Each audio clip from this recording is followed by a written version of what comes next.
രാവിലെ തന്നെ ചികിത്സയിലേൽപ്പിക്കുമല്ലേ? ഇതൊന്നും നിനക്ക് മനസ്സിലാകില്ല. ഇതിനൊക്കെ കുറച്ച് കലാബോധം. അതെ, എനിക്ക് ആ ബോധം ഇച്ചിരി കുറവാണ്. ഞാൻ കനവിൽ കണ്ടൊരു കൺമണിയാൾ ഇവളാണല്ലോ.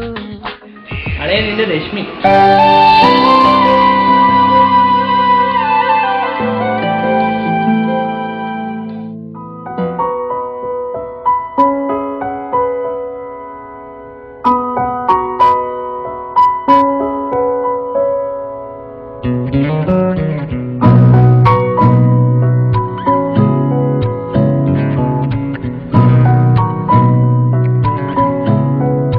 എന്താ രശ്മി അതൊരു പഴയ സംഭവമല്ലല്ലോ.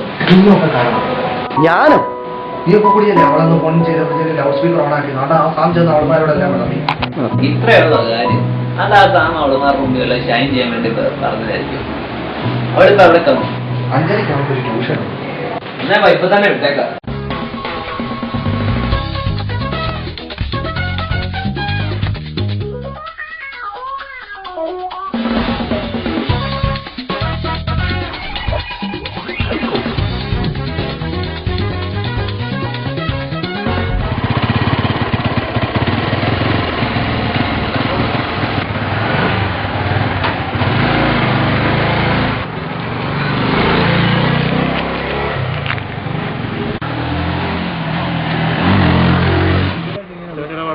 ചോറും കാര്യങ്ങളെല്ലാം ഞാൻ തന്നെ ആയതുകൊണ്ട് അത് പൈസ പിന്നെ മറ്റേ കൂടെ വരാറുണ്ട്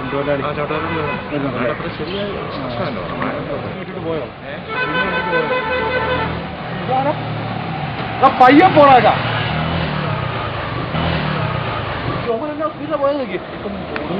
അതെ ആടാ വീടും.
നിഷാൻ ഇപ്പോൾ ഒരു അഡോപ്റ്റീവ് അവസ്ഥയിലാണ്. തന്റെ ഉറ്റ സുഹൃത്ത് മരിച്ച സത്യം നിഷാലിന് ഇതുവരെ ഉൾക്കൊള്ളാൻ സാധിച്ചിട്ടില്ല. ഒരു വിധത്തിൽ പറഞ്ഞാൽ സത്യത്തിന്റെയും സങ്കല്പത്തിന്റെയും ഇടയിലുള്ള ഒരു കൺഫ്യൂഷൻ. അതാണ് നിഷാൽ അലനെ ഇമിറ്റേറ്റ് ചെയ്യാൻ കാരണം. മരിച്ചുപോയ തന്റെ സുഹൃത്തിനെ തന്നിലൂടെ ജീവിപ്പിക്കാനാണ് ഇപ്പോൾ നിഷാൻ ശ്രമിച്ചുകൊണ്ടിരിക്കുന്നത്. ചികിത്സ എന്ന് പറയാൻ ഇതൊരു അസുഖമൊന്നുമില്ല. ഇതൊരു സിറ്റുവേഷണൽ ഡിസോർഡറാണ്.